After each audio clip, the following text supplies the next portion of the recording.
Friends, मेरा नाम है वैभव और आप लोग देख रहे हैं करियर मित्रा के यूट्यूब चैनल को। दोस्तों, आज के इस वाले वीडियो में हम लोग ज्योग्राफी के कुछ इंपॉर्टेंट क्वेश्चंस को कवर अप करेंगे। जो हमारी सीरीज़ है इसमें तकरीबन 5000 से ज़्यादा क्वेश्चंस को हम कवर अप करेंगे। उसी क्रम में ये नेक्स्ट वीडियो है। इन वीडियोस को देखने के लिए आपको सिंपली हमारे चैनल को सब्सक्राइब करना है, नोटिफिकेशन बेल के आइकन को प्रेस करना है। टेलीग्राम चैनल का लिंक दिया हुआ है डिस्क्रिप्शन सेक्शन में और इस वीडियो के मैसेज सेंटर में, उसको ज़रूर ज्वाइन कर लीजिएगा। डेली बेसिस पर वहाँ पर भी क्विज करवाई जा रही है। सो अभी जो आपका एग्जामिनेशन है समीक्षा अधिकारी का, उसके लिए काफ़ी इंपॉर्टेंट है। सो ये सारी चीज़ें करिए। बाकी डेली बेसिस पर जो ये वीडियोज़ आ रहे हैं इनको ज़रूर देखिए। ज्योग्राफी में आप महारत हासिल कर लेंगे, कुछ भी छूटेगा नहीं। पॉइंट 0 से लेके और 100 तक सब कुछ कवर अप हो जाएगा। ठीक है, तो चलिए शुरू करते हैं आज के अपने सेशन को। पहला यहाँ पर क्वेश्चन है कि निम्नलिखित में से कौन सी झील है जो कि क्षेत्रफल की दृष्टि से सबसे बड़ी है। अब ये सुपीरियर लेक है, ये विक्टोरिया लेक है, बैकाल लेक है या फिर ग्रेट बियर लेक है। तो आंसर क्या आएगा हमारा? Superior lake. अब लास्ट जो हमारा वीडियो था उसमें हमने सारी चीज़ें के बारे में बात कर ली थी, सुपीरियर लेक के बारे में। एक बार यहाँ पर मैं आपको इस चीज़ को दिखा दूँ। ये जो आप इमेज देख रहे हो अपनी स्क्रीन पर, यहाँ पर ये है आपकी लेक सुपीरियर। अब ये जो है लार्जेस्ट फ्रेश वाटर लेक है। ठीक है, और अच्छा ये बताइएगा कमेंट सेक्शन में कि दुनिया की सबसे बड़ी लेक कौन सी है। वो कमेंट सेक्शन में आपको बताना है। ठीक है, और अगर बता सकें तो ये भी बताइएगा कि कौन कौन से देशों के बॉर्डर उसके साथ में शेयर होते हैं। सो ये जो सुपीरियर लेक है ये आपका ग्रेट लेक्स का ही पार्ट है। ठीक है, 5 लेक्स जो हैं ग्रेट लेक्स के नाम से जिनको हम जानते हैं, उनका ये पार्ट है। अच्छा, यहाँ पर कुछ एक इम्पॉर्टेंट पॉइंट लेक सुपीरियर के बारे में कि lake superior is the largest continental lake in the world, यानी कि किसी महाद्वीप में जो लेक्स हैं उनमें सबसे बड़ी लेक है by area. And lake Michigan की बात करें तो lake Michigan is the largest lake that is entirely with in one country, यानी कि किसी एक देश में जो झील है उन झीलों में सबसे बड़ी झील कौन सी है? आपकी लेक मिशिगन। इसके बाद लेक विक्टोरिया, ये बहुत इंपॉर्टेंट है। क्यों इंपॉर्टेंट है? सेवरल टाइम्स ये आपसे पूछा गया है कि लेक विक्टोरिया जो है वो कौन कौन से देशों के साथ में अपनी सीमा साझा करती है। तो आपको याद रखना है कुट। के से हो जाएगा आपका केनिया, यू से हो जाएगा युगांडा और टी से हो जाएगा तंजानिया। ठीक है, और इसमें भी जो इसका बॉर्डर सबसे ज़्यादा शेयर होता है वो किससे होता है? आपका तंजानिया से। ये याद रखना है। Lake Victoria is the largest lake in Africa, Africa की सबसे बड़ी लेक है ये, और ईस्टर्न अफ्रीका में है ये, और 3 देशों के साथ में अपना बॉर्डर शेयर करती है। और second largest fresh water lake है ये सरफेस एरिया के टर्म्स में। नील रिवर जो है वो बिगिन होती है और that flows into lake Victoria. ठीक है, begins in the reverse that flows into lake Victoria. अच्छा, यहाँ पर ये आप इमेज देख रहे हो तो यहाँ पर ये ज़रूर याद रखना कि युगांडा की जो कैपिटल है Kampala, that is just near by two this lake, lake Victoria जो आप स्क्रीन पे यहाँ पर देख रहे हो। ठीक है, दैट इज़, ये ज़रूर याद रखना। अच्छा, यहाँ पर एक पॉइंट और है जो आपको याद रखना है, that is Serengeti National Park. Serengeti National Park जो है वो यहाँ पर इसके नज़दीक ही है। चलो, इसके बाद फिर आगे बढ़ते हैं, बात करते हैं लेक बैकाल की। जितने भी हमारे ये लेक्स थे इस क्वेश्चन में, उनको यहाँ पर जो कुछ एग्जामिनेशन में पूछा जा सकता है वो सब कुछ यहाँ पर कवर्ड है। लेक बैकाल की बात करें तो साइबेरिया रशिया में लोकेटेड है। डीपेस्ट लेक है, यानी कि सबसे गहरी लेक है दुनिया की ये, और it is the world's largest lake by volume. अगर वॉल्यूम के टर्म्स में बात करेंगे तब ये लार्जेस्ट है। साइज़ के टर्म्स में बात करेंगे तो सुपीरियर लेक है, वॉल्यूम के टर्म्स में बात करेंगे तो लेक बैकाल है, और इट इज़ सेकंड लॉन्गेस्ट। ठीक है, चलो इसके बाद ग्रेट बियर लेक की बात करें तो Great Bear Lake that is इसके बारे में जो पूछा जाता है, एक तो ग्रेट बियर लेक है कहाँ पर, लोकेशन पूछी जाती है। दूसरे कुछ इसके इंपॉर्टेंट पॉइंट है कि कौन कौन सी नदियाँ इसके अंदर फ्लो हो रही हैं। ठीक है, तो several rivers flow into the lake including Big Spruce water, Spruce river, White Fish river, Heldene river, Dias river, Solon river, Johnny Ho river. ये इंपॉर्टेंट है, जॉनी हो रिवर, इसको ज़रूर याद रखिएगा, ये एग्जामिनेशन में पूछा गया है। और ब्लडी रिवर, इसको भी याद रखना है। अच्छा, ये कहाँ पर लोकेटेड है? तो ये आपकी कनाडा में लोकेटेड है। दूसरी बात इसके बारे में ये आप याद रखिएगा कि ये कनाडा की सबसे बड़ी लेक है। ठीक है, कनाडा की लार्जेस्ट लेक है आपकी ग्रेट बियर लेक। चलिए आगे बढ़ते हैं। ये जो आप देख रहे हो अपनी स्क्रीन पे, ये है आपकी ग्रेट बियर लेक। ठीक है, that is entirely in Canada, और ये कनाडा की सबसे बड़ी लेक है।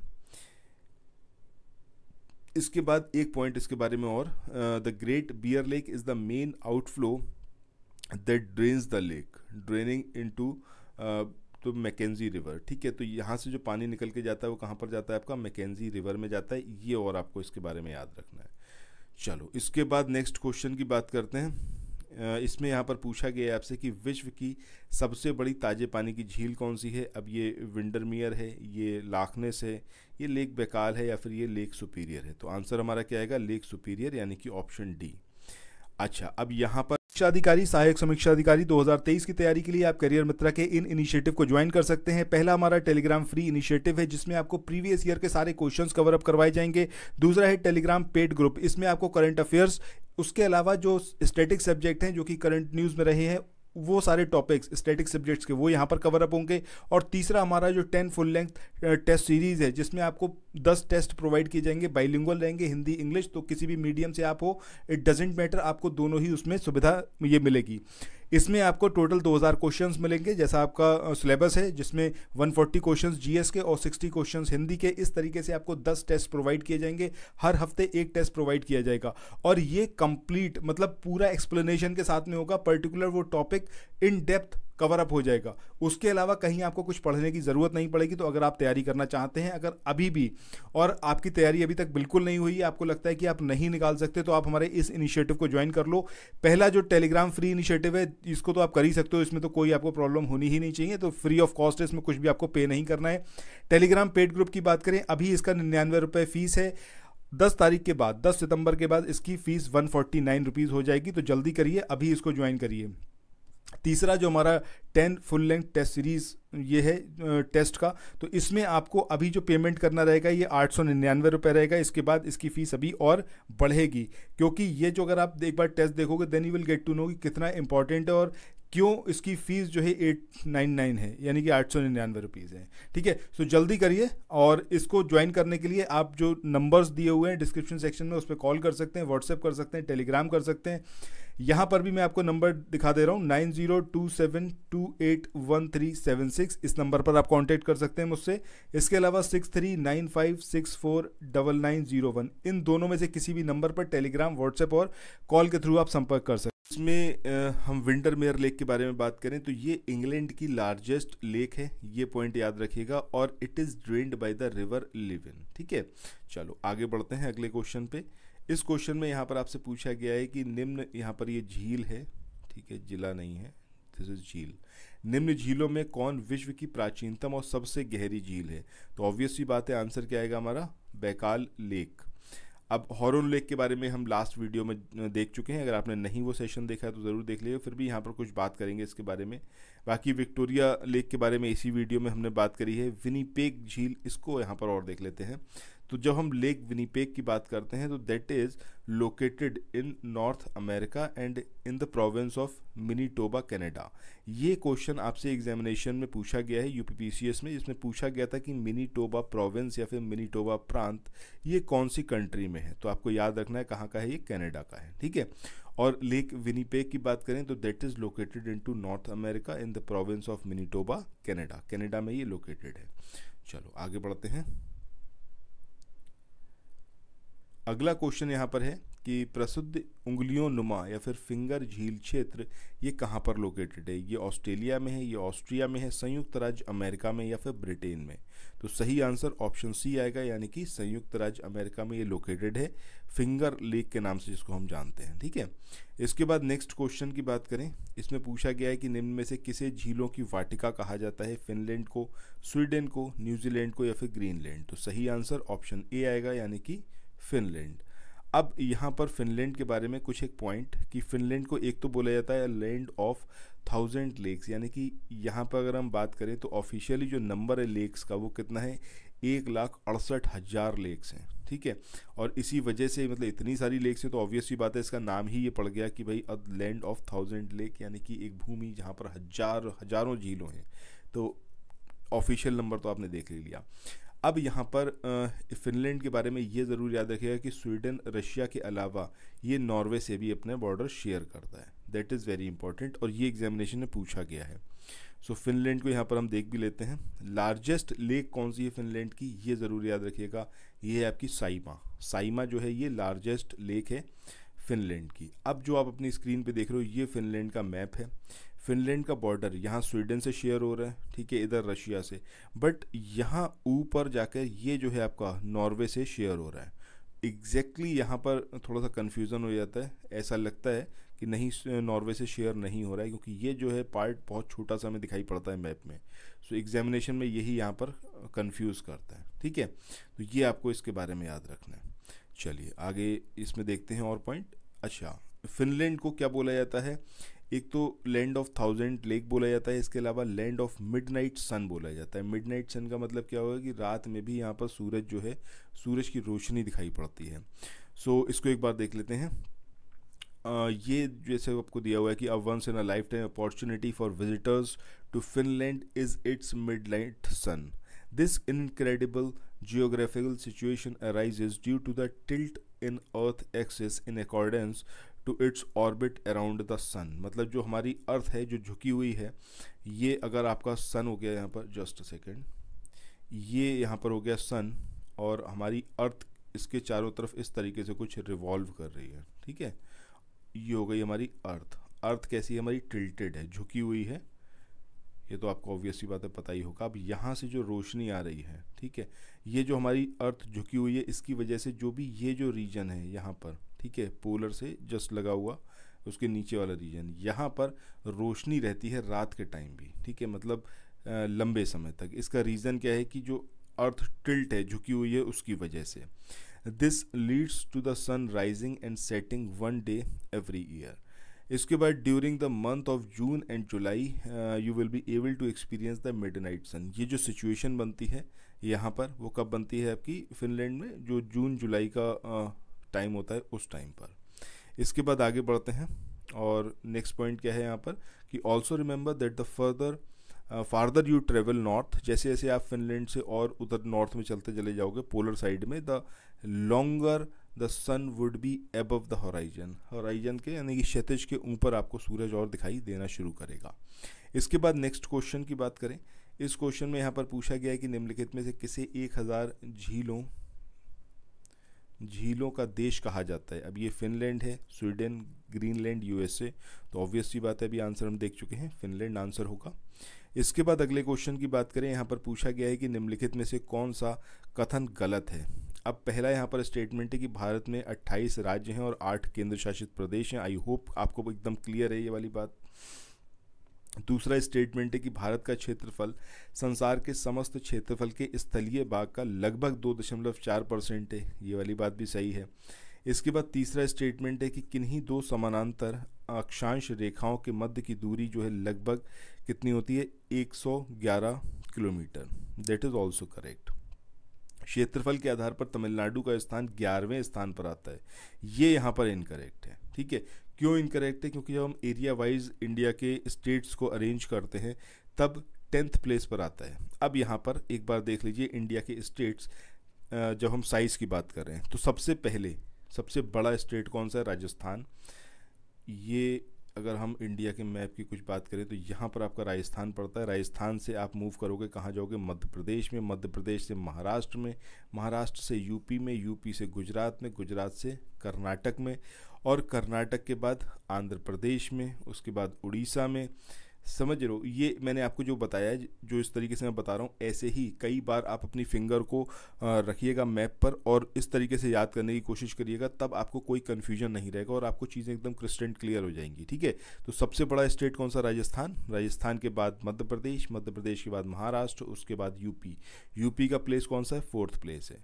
यूपी के बाद गुजरात, गुजरात के बाद कर्नाटक, कर्नाटक के बाद आंध्र प्रदेश, आंध्र प्रदेश के बाद उड़ीसा, उड़ीसा के बाद छत्तीसगढ़, और छत्तीसगढ़ के बाद कौन सा जगह आपका, तमिलनाडु। तो अभी हमने जो स्टेटमेंट देखा था उसमें 11th प्लेस था, दैट वाज रॉन्ग, क्योंकि 10th प्लेस है जब हम साइज़ के बारे में बात कर रहे हैं, ठीक है, स्टेट्स को अरेंज कर रहे हैं साइज़ के अकॉर्डिंग। इसके बाद आता है आपका तेलंगाना, फिर आता है बिहार, फिर आता है आपका वेस्ट बंगाल, उसके बाद अरुणाचल प्रदेश, और उसके बाद झारखंड, ठीक है। तो टॉप 15 यहाँ पर देख लिया, दैट इज़ सफिशियंट। अच्छा, कमेंट सेक्शन में ये बताइएगा हिमाचल प्रदेश और हरियाणा, और अगर हम बात कर रहे हैं उत्तराखंड की, तो इनमें से कौन सा स्टेट है जो सबसे बड़ा है साइज़ में, ये ज़रा कमेंट सेक्शन में आप बताइएगा।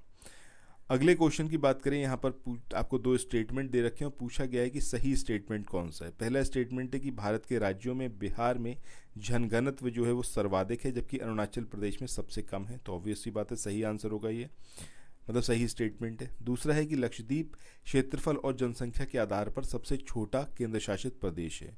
तो ये भी यहाँ पर एकदम सही है। सो हमारा आंसर क्या आएगा कि बोथ स्टेटमेंट्स आर करेक्ट। इसके बाद नेक्स्ट क्वेश्चन के बारे में बात करते हैं। इस क्वेश्चन में यहाँ पर आपसे पूछा गया है कि निम्न में से कौन सा राज्य है जहाँ से कर्क रेखा गुजरती है। सो लाइन ऑफ कैंसर की यहाँ पर हम बात करेंगे तो पहला तो यहाँ पर दिया हुआ है इसमें उड़ीसा, ठीक है, आंध्र प्रदेश और मध्य प्रदेश, ठीक। दूसरा है आपका गुजरात, मध्य प्रदेश, उड़ीसा। तीसरा है आपका जो है गुजरात, राजस्थान और मिजोरम। तो सही हमारा क्या होगा, थर्ड वन होगा, ठीक है। अब अगर हम लाइन ऑफ कैंसर की बात करते हैं, काफ़ी इंपॉर्टेंट है, एग्जामिनेशन में क्वेश्चन पूछा गया और आगे भी पूछे जाने की संभावना है। तो पहली चीज़ याद रखनी है कि टोटल 8 राज्यों से होकर ये गुजरती है। अब ये 8 राज्य कौन कौन से हैं, गुजरात है, राजस्थान है, मध्य प्रदेश है, छत्तीसगढ़ है, झारखंड है, पश्चिम बंगाल है, त्रिपुरा है और मिज़ोरम है। इसमें उड़ीसा नहीं है। अभी जो आप यहाँ पर ये देख रहे हो ऑप्शंस, इनमें 3 में आपको उड़ीसा दे रखा है। अगर आपको ये चीज़ क्लियर है कि उड़ीसा से नहीं गुजरती है, तब आप इजीली इसको फाइंड आउट कर सकते हो। अब देखो अपने स्क्रीन पर ये जो आप इमेज देख रहे हो, ये लाइन ऑफ कैंसर गुजर रही है गुजरात से। बहुत छोटी सी लाइन, मतलब बहुत छोटा सा पार्ट जो है वो आपका राजस्थान का है जहाँ से ये गुजरती है। लॉन्गेस्ट अगर हम बात करें कि सबसे लंबी जो ये दूरी तय करती है, तो वो कहाँ पर, मध्य प्रदेश में करती है। सबसे छोटी की बात करें तो राजस्थान में करती है। इसके बाद छत्तीसगढ़ में भी ठीक ठाक इसकी लंबाई है। वहीं झारखंड, फिर वेस्ट बंगाल, उसके बाद त्रिपुरा, देन मिज़ोरम, ठीक है। तो ये है आपकी लाइन ऑफ कैंसर। अब यहाँ पर अगर हम देखें टॉपिक ऑफ कैंसर के बारे में कुछ और इम्पॉर्टेंट पॉइंट्स, जब हम वर्ल्ड लेवल पर बात करते हैं, अभी तो हमने इंडिया के बारे में बात करी है, वर्ल्ड लेवल पर आपका Algeria, niger, Libya, Egypt, Saudi Arabia, United Arab Emirates, Oman. इसके अलावा अगर इधर बात कर लें तो India, Bangladesh, Myanmar, China, Taiwan. ये 5 कंट्रीज़ एज इट इज़ याद रखिएगा। जब हम बात कर रहे हैं मैक्सिको, जो अपना नॉर्थ अमेरिका है, ठीक है, तो नॉर्थ अमेरिका में मैक्सिको, बाहामास, इन 2 से ये पास होती है। इसके अलावा मॉरिटाना और जो माली है, ये आपका जो अफ्रीकन पार्ट है, अफ्रीकन कंट्रीज़ हैं, यहाँ से पास होती है, ठीक है। तो ये आपको इन टोटल इसमें याद रखना है।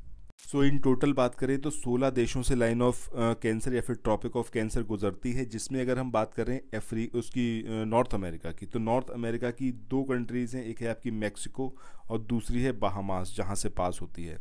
इसके अलावा एशिया की बात करें तो एशिया में जो टोटल नंबर ऑफ कंट्रीज़ हैं, ये कितनी हैं आपकी, इसमें आपका आ जाता है, यहाँ से देखें 8 कंट्रीज़ हैं। अब ये 8 कंट्रीज़ कौन कौन सी हैं आपकी, इंडिया तो है ही है, बांग्लादेश, म्यांमार, चाइना और ताइवान। तो ये 5 कंट्रीज़ तो आपकी ये हो गई। इसके अलावा आपकी ओमान है, यूनाइटेड अरब एमिरेट्स है और सऊदी अरब है, ठीक है। तो यहाँ से जब हम शुरू करते हैं तब एशिया हमारा शुरू हो जाएगा। सऊदी अरबिया हो गया आपका, यूनाइटेड अरब एमिरेट्स हो गया, ओमान हो गया, इसके अलावा इंडिया, बांग्लादेश, म्यांमार, चाइना और ताइवान, ठीक है। तो ये 8 देश हैं जो कि आपके एशिया के हैं, जहाँ से ट्रॉपिक ऑफ कैंसर पास होती है। 2 कंट्रीज़ हैं जो आपकी नॉर्थ अमेरिका की हैं, जहाँ से पास होती है, और बाकी जो बची कंट्री हैं ये आपकी कहाँ की हैं, ये हैं आपकी अफ्रीका की, ठीक है। अब अफ्रीका में कौन कौन सी हो गई आपकी, इसमें इजिप्ट हो गई, ठीक है, इजिप्ट है, लीबिया है, नाइजर है, अल्जीरिया है, मॉरिटानिया है और माली है। तो 1 2 3 4 5 6 कंट्रीज़ हैं यहाँ की। सो इन टोटल अगर हम बात करें तो 16 देश हैं जहाँ से ट्रॉपिक ऑफ कैंसर पास होती है। चलिए, इसके बाद आज के इस वाले सेशन के आखिरी क्वेश्चन की बात करेंगे। तो यहाँ पर आपसे पूछा गया है कि कर्क रेखा के संबंध में निम्न में से कौन सा कथन सही है। पहला, यह भूमध्य रेखा के दक्षिण से गुजरने वाली रेखा है। दूसरा, राजस्थान राज्य में इसकी लंबाई सबसे छोटी है। सो इसको अभी हमने देखा है कि ये स्टेटमेंट सही है। बाकी ऑब्वियस सी बात है कि जो हमारा भूमध्य रेखा है, भूमध्य रेखा के उत्तर में पड़ती है ट्रॉपिक ऑफ कैंसर। ये अगर आप देखोगे तो ये हमारा इक्वेटर है, फिर भूमध्य रेखा है, यहाँ पर आएगी आपकी ट्रॉपिक ऑफ कैंसर, और नीचे आएगी आपकी ये ट्रॉपिक ऑफ कैप्रिकॉर्न। ठीक है, सो ये पूरा क्रम होता है। अब गुजरात राज्य में इसकी लंबाई सर्वाधिक है, ये भी गलत है क्योंकि मध्य प्रदेश होना चाहिए था। कर्क रेखा के सबसे नज़दीक पड़ने वाला शहर जयपुर है, ये भी यहाँ पर इनकरेक्ट है। ठीक है, ये आप यहाँ पर इस इमेज को देख सकते हो। इस इमेज में क्लियरली सारी चीज़ें, ये आपका नॉर्दर्न हेमीस्फीयर है और इधर यहाँ पर ये आर्कटिक सर्किल है and that is North Pole. और ये आपका है ट्रॉपिक ऑफ कैंसर, ये जो आप देख रहे हो ये लाइन ट्रॉपिक ऑफ कैंसर की है, और ये आपका पड़ता है इक्वेटर, और नीचे आपका लाइन ऑफ कैप्रिकॉर्न या फिर ट्रॉपिक ऑफ कैप्रिकॉर्न। सो इस तरीके से ये सारी चीज़ें थी जो आज हमने कवर अप करी हैं। ये जितने भी टॉपिक ऑफ कवर अप कर रहे हो ये कंप्लीट है, मतलब इसके बाद कुछ पूछा नहीं जाएगा एग्जामिनेशन में, इसी के अंदर से आपको क्वेश्चन देखने को मिलेंगे। सो यहाँ पर हमारे जो सेशंस रहेंगे इनकी खासियत यही रहेगी कि एक बार अगर आप ये क्वेश्चंस कवर अप कर लोगे दैट मीन्स वो पर्टिकुलर टॉपिक आपने कवर अप कर लिया। ठीक है, सो आज के इस वाले सेशन को यहीं पर एंड करते हैं, फिर मिलते हैं नेक्स्ट वीडियो में। चैनल को सब्सक्राइब करना मत भूलिएगा, वीडियो पसंद आए तो लाइक का बटन ज़रूर प्रेस करिएगा, और अगर सीरियस कैंडिडेट हैं तो रेगुलर जो हमारे ये सेशंस आ रहे हैं इनको आप ज़रूर देखें। Thank you so much, have a nice day, bye bye.